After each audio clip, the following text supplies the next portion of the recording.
arguing? That's besides the point. You didn't need to say it. And that gives you the right to make a decision on... Shortly after you... Excuse me, but can you both take a moment? Sorry. I was just dealing with a little... Sadly, it's a no from her. I see. You see, our leading lady... Oh, right! Sounds like everything... Yeah, she'd be livid. We'd get... Jeez, is Lady... Only joking, calm down. So, despite the fact that we failed to complete the commission, we... Look, there's no point arguing with you about this anymore. You've made yourself very clear.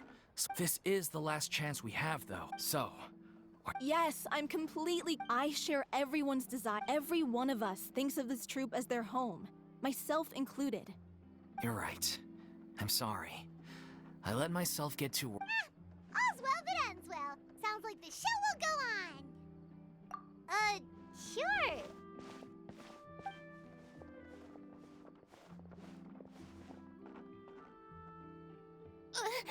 Hey, how did you... I was just passing by because I realized I forgot a couple of items on my shopping list. All right, I'm coming. Farina? I was just... When you came to talk with me, and all before... I'm sorry, Paimon. Oh, it's totally fine. Paimon... You really... I felt very... But in any case... Yeah.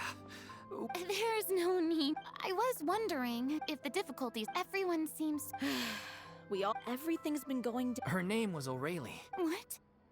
That's actually how I But still, no sentence can bring our director back to us. She was a loyal fan of your performances, Miss Farina. They were what first inspired her to get into musical theater. She rallied many people around her who were destitute or had lost their sense of purpose in life, and convinced them to join her troupe. She wrote her own scripts, acted on stage, and mentored each and every one of us. People loved our performances back then.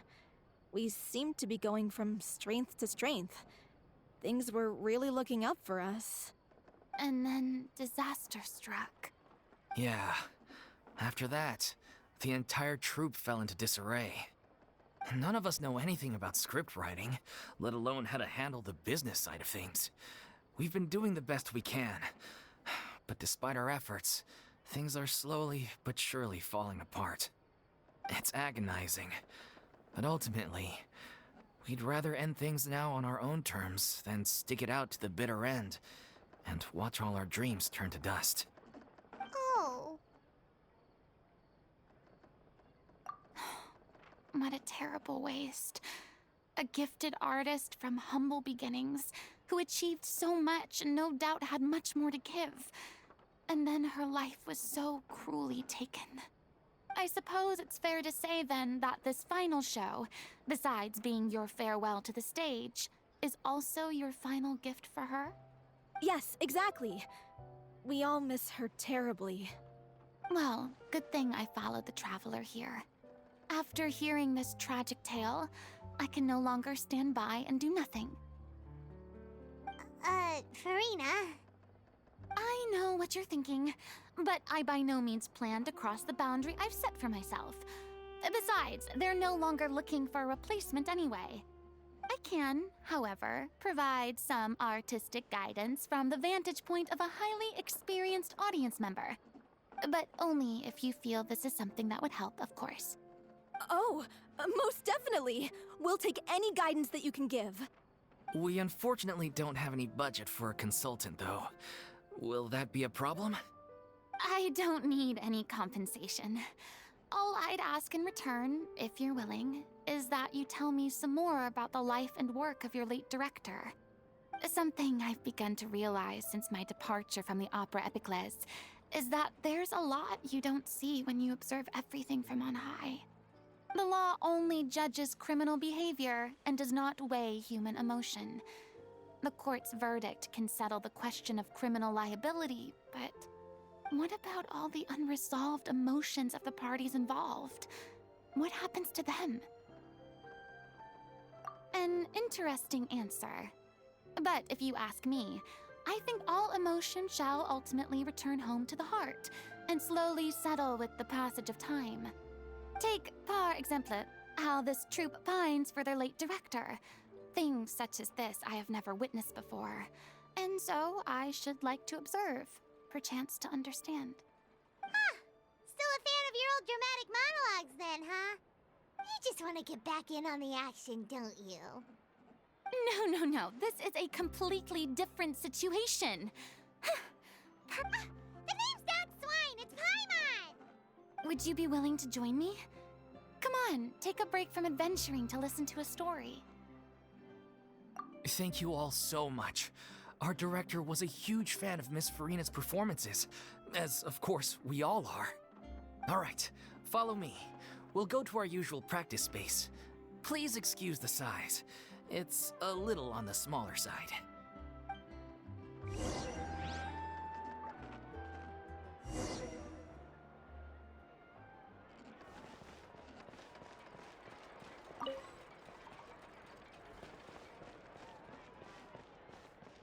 That trial is something I rarely bring up in conversation, but I have always felt deep regret for what happened to both Carol and Vautrin.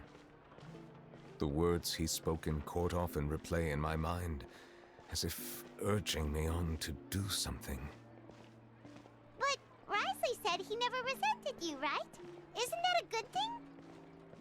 I believe I now understand what he wanted to tell me.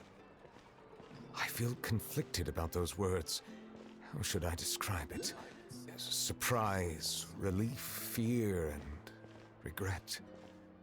But this blend of emotions has led me to finally understand some things. I would... Paimon agrees with everything Risley said. As Chief Justice, every single one of your trials makes an impact on Fontaine. What do you think, Traveler? Hey! Every trial you've ever judged has left its impression on you.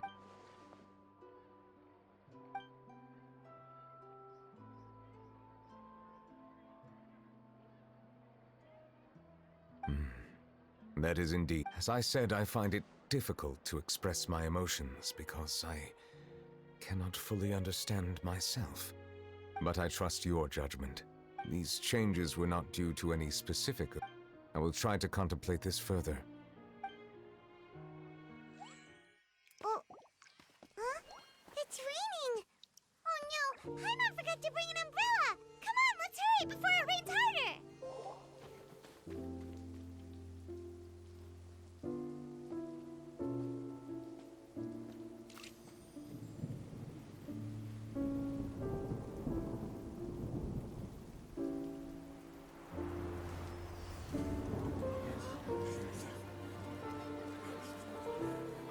It's raining again? I've had enough of this weather. There go my travel plans. Did you read the news this morning? Quick, put away everything on the clothesline. When is this rain going to stop? Hydro Dragon, don't cry!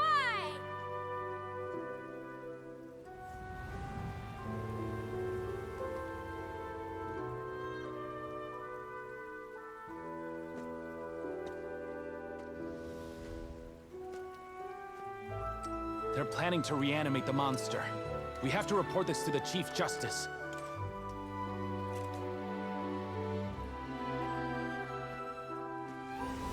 The Fortress of Meripede. It's a good place for me.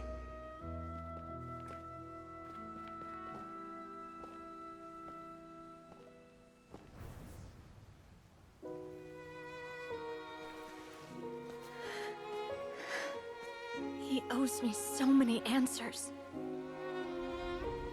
Nervulette?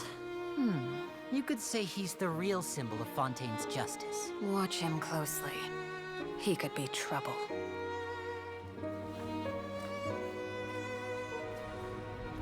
How can two completely different species possibly coexist?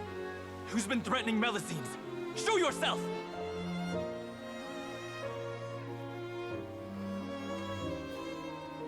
You will see much in the human world, from the delightful to the depressing. And one day, when you have dwelt among humanity long enough, you will be placed to bring judgment over all as a spokesperson for Fontaine's past. Good morning, Monsieur Neuvillette! The rainy season's almost over! The skies are supposed to clear in a few days! I hope you find time to enjoy the sunny days ahead.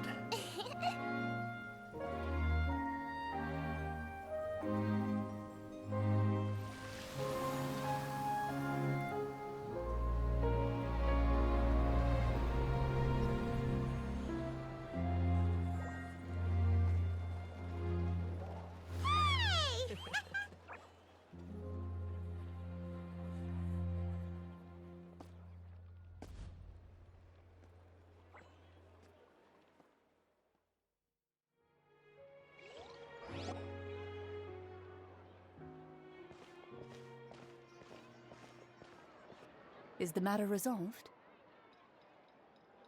Yep, we found the person who sent that threatening letter.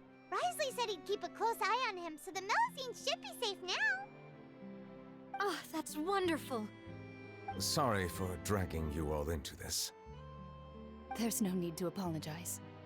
Yeah, you didn't drag us in. We got involved of our own accord. By the way, where's Kiara? At the Palais Marmonia, more than 50 people offered to protect her. Some even hid within the bushes to look out for danger. I was worried that the excess of protection would make her feel uneasy, so I asked her to stay inside the Palais. It's very safe in there. What a relief. Well, now it looks like the dust has finally settled.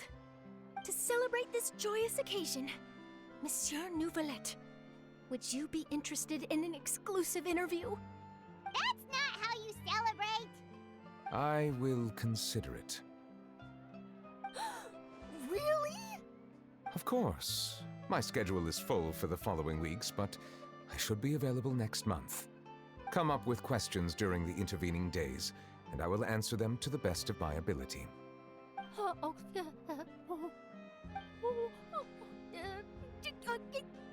Yes! Thank you so much, Monsieur!